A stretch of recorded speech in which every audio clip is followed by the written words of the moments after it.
ភិវឌ្ឍខួរក្បាលរបស់កុមារអាយុចន្លោះពី0ទៅ5ឆ្នាំគន្លឹះនិងបច្ចេកទេសនៅក្នុងការជំរុញការអភិវឌ្ឍនិងការលូតលាស់របស់ពួកគាត់5ឆ្នាំដំបូងនៃជីវិតគឺជារយៈពេលមួយដែលសំខាន់បំផុតព្រោះថានៅក្នុងដំណាក់កាលនេះខួរក្បាលរបស់កុមារគឺមានការលូតលាស់យ៉ាងឆាប់រហ័សគន្លឹះទី1ហ្នឹងគឺការនិយាយទៅកាន់កូនរបស់អ្នក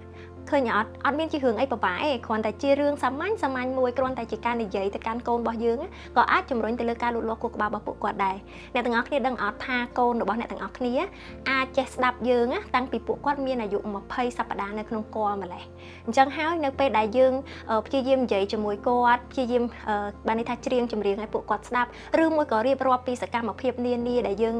បានជួបប្រទះប្រចាំថ្ងៃឬក៏អានសៀវភៅរឿងនិទានផ្សេងអាចជួយជំរុញទៅដល់ការលូតលាស់ផ្នែកខួរក្បាលរបស់ពួកគាត់អញ្ចឹងយើងអាចប្រើប្រាស់នៅភាសាកាយវិការឬមួយក៏ប្រើពាក្យណាដែលខ្លីៗសាមញ្ញងាយយល់ដើម្បីជួយគ្រប់គ្រងទៅដល់ការលូតលាស់របស់ពួកគាត់មិនថាតែជាក្មេងដែលមានការលូតលាស់ត្រឹមត្រូវឬមួយក៏ក្មេងដែលកំពុងតែប្រឈមជាមួយនឹងការលូតលាស់យឺតឬមួយក៏មានពិការភាពណាមួយនោះទេចាហើយចំណុចទី2នោះគឺការលេងប្រកបទៅដោយទំនាក់ទំនងលេងជាមួយកូនតូចៗរបស់យើងវាគឺជាសកម្មភាពមួយដែលមានឥទ្ធិពលមែនទែននៅក្នុងការលូតលាស់ខួរក្បាលរបស់ពួកគាត់អញ្ចឹងក្នុងន័យហ្នឹងគឺសកម្មភាពសាមញ្ញមួយចំនួនដូចជាល្បែងដែលយើងបិទមកអ៊ុំវ៉ាអឺអីគឺសិតតែជាសកម្មភាពដែលជំរុញទៅលើការលូតលាស់របស់ពួកគាត់អញ្ចឹងអាចសួរមកខ្ញុំវិញថាចេះជំរុញការលូតលាស់មកយើងអ្នកគ្រូការជំរុញការលូតលាស់ហ្នឹងនៅពេលដែលយើងបិទមុខបានន័យថាយើងធ្វើឲ្យកូនយើងហ្នឹងមានភាពតានតឹងត្រូវអត់ព្រោះអីអត់ឃើញមុខយើងទេតែនៅពេលដែលយើងបើកមុខចេញមកវិញយើងឃើញពួកគាត់ឃើញមុខយើងអញ្ចឹង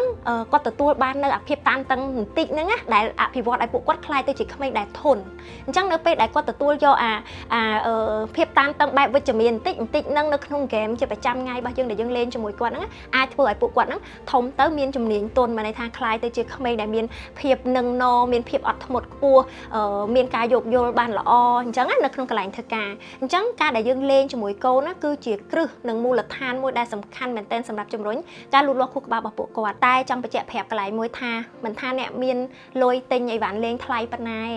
ប៉ុន្តែបើសិនជាដាក់គាត់ចោលជាមួយអីវ៉ាន់លេងហ្នឹងវាអត់មានន័យទេអញ្ចឹងបើចាំតែអ្នកមានមិនអាចធ្វើឲ្យកូនឆ្លាតបានទេមនុស្សគ្រប់គ្នាគ្រប់ស្ថានភាពគ្រួសារគឺសុទ្ធតែអាចធ្វើឲ្យកូនយើងឆ្លាតបានដោយសារការលេងប្រកបទៅដោយការទំនាក់ទំនងរវាងយើងជាមួយនឹងកូនយើងមិនថាយើងជាឪពុកឬមួយក៏ជាម្ដាយយើងអាចជំរុញការលូតលាស់ខួរក្បាលរបស់ពួកគាត់ដូចគ្នាតាមរយៈការលេងចាហើយកន្លឹះទី3នោះគឺការអានជាមួយគ្នាអញ្ចឹងយើងអាចជ្រើសរើសជាសៀវភៅឬមួយក៏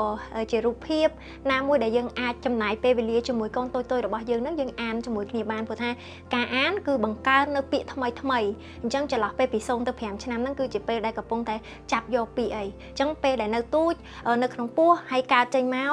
បានត្រឹមដល់អាយុ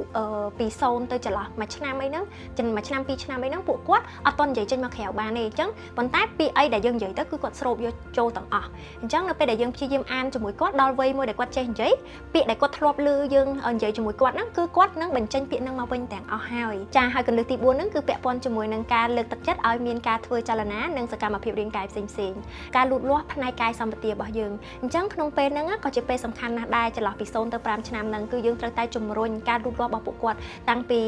ចលករទូចនិងចលករធំចលករទូចហ្នឹងបានន័យថាការប្រើប្រាស់នៅសាច់ដុំនិងសន្លាក់ទូចអញ្ចឹងឧទាហរណ៍ដូចជាការកាន់បិចកាន់ខ្មៅដៃគូរូបផាត់ពណ៌អីផ្សេងហ្នឹងអាហ្នឹងគឺជាការប្រើប្រាស់ចលករទូចហើយការប្រើប្រាស់ចលករធំវិញគឺប្រើប្រាស់នៅសាច់ដុំក៏ដូចជាសន្លាក់ដែលធំអញ្ចឹងការរត់លេងហែលទឹកឬមួយក៏សកម្មភាពណាមួយដែលសមស្របទៅនឹងវ័យសមស្របទៅនឹងសមត្ថភាពនិងសមស្របទៅនឹងគេហៅថាសមត្ថភាពឬក៏ពិការភាពរបស់ពួកគាត់ចាហើយកន្លឹះទី5នោះគឺជាការផ្ដល់បរិយាកាសនៅក្នុងការភ្ញូចញៀនរបស់ពួកគាត់ប្រកបទៅដោយសុវត្ថិភាពការភ្ញូចញៀនរបស់ពួកគាត់ហ្នឹងគឺមានច្រើនសន្តានមែនតើអញ្ចឹងឧទាហរណ៍ថាឲ្យពួកគាត់បានប៉ះនៅរបស់ដែលត្រជាក់ដូចជាទឹកកកបានប៉ះនៅរបស់ក្តៅអ៊ុនបានប៉ះនៅរបស់ដែលទន់ដែលរលោងដែលក្រើមសិតសឹងតែជាការភ្ញូចញៀនសូម្បីតែឲ្យពួកគាត់បានភ្លក់នៅរសជាតិផ្សេងឲ្យពួកគាត់បានហិតនៅក្លិនផ្សេងគ្នាក៏សិតសឹងតែជាការភ្ញូចញៀនដែរក៏ប៉ុន្តែចង់ប្រាប់អ្នកទាំងអស់គ្នាថាការភ្ញូចញៀនទាំងអស់ហ្នឹងគឺត្រូវតែប្រកបទៅដោយសុវត្ថិភាពចាហើយចំណុចទី6ហ្នឹងគឺការឆ្លើយតបនិងបង្ហាញក្តីស្រឡាញ់អញ្ចឹងគ្រប់ពេលត្រូវតែធ្វើឲ្យពួកគាត់មានអារម្មណ៍ថាមានទំនុកចិត្តនិងមានសុវត្ថិភាពអញ្ចឹងរាល់ពេលគឺត្រូវតែឆ្លើយតប ទៅកាន់តម្រូវការរបស់ពួកគាត់និងផ្ដល់ក្តីស្រឡាញ់ឲ្យបានច្រើនអញ្ចឹងវាផ្សារភ្ជាប់ទំនាក់ទំនងរវាងអ្នកដែលជាឪពុកម្ដាយទៅកាន់កូនតូចៗរបស់យើងថារាល់ពេលដែលគាត់ចង់បានអីគឺមានការឆ្លើយតបមិនថាជាទង្វើដែលត្រឹមត្រូវឬមួយក៏ជាទង្វើដែលមិនត្រឹមត្រូវទេមិនថាពួកគាត់គឺជាក្មេងដែល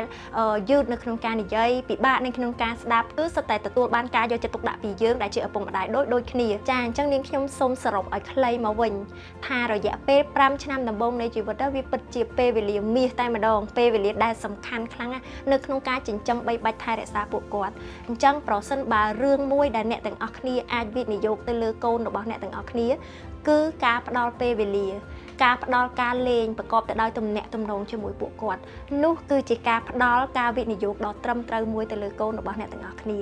ទោះបីជាវាត្រឹមតែជាការលេងឬមួយក៏ជាទំនាក់ទំនងបែបសាមញ្ញប្រចាំថ្ងៃក៏ប៉ុន្តែវាពិតជាមានឥទ្ធិពលខ្លាំងទៅលើការលូតលាស់របស់កុមារតូចៗ